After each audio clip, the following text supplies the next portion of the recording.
सोलापूर जिल्ह्यातील माळशिरसच्या बाबुलगाव येथील एक काळीज पिळवटून टाकणारी घटना समोर आली आहे.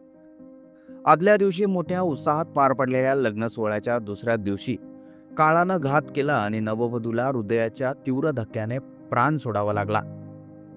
ही दुर्दैवी घटना बाबुलगावच्या पराडे गुळगुंडे या परिवारात घडली असून कुटुंबियांसह परिसरात सर्वत्र शोककळा पसरली आहे.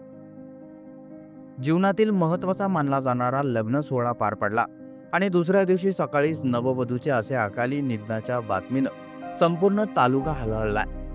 मिळालेल्या माहितीनुसार समीर हरिदास पराडे यांचं 13 मे रोजी घोटी येथील जानकी बाळासाहेब गळगुंडे यांच्याशी मोठ्या दिमागात विवाह सोहळा संपन्न झाला.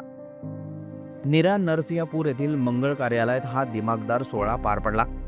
लग्नानंतर नववधू सासरी आली आणि दुसऱ्या दिवशी सकाळी अचानक तिच्या छातीत कळा येऊ लागल्या. त्यानंतर कुटुंबियांनी क्षणाचाही विलंब न करता तात्काळ जानकी यांना रुग्णालयात उपचारासाठी नेण्यात आलं. मात्र नियतीच्या मनात काही वेगळंच होतं. अकलूज येथील खासगी हॉस्पिटलमध्ये घेऊन जात असताना प्रवासादरम्यान नववधूवर काळाने झडप घातली. वाटेतच जानकी यांना मृत्यूने गाठलं. सासरच्या सुनेचा आणि माहेरचा लेकीचा अचानक झालेल्या मृत्यूने दोन्ही कुटुंबांनी यावेळी एकच टाहो फोडला. यानंतर मृत्यू झालेल्या जानकी हिच्यावर बाबुळगाव येथे अंत्यसंस्कार करण्यात आले. यावेळी संपूर्ण गाव हळहळला.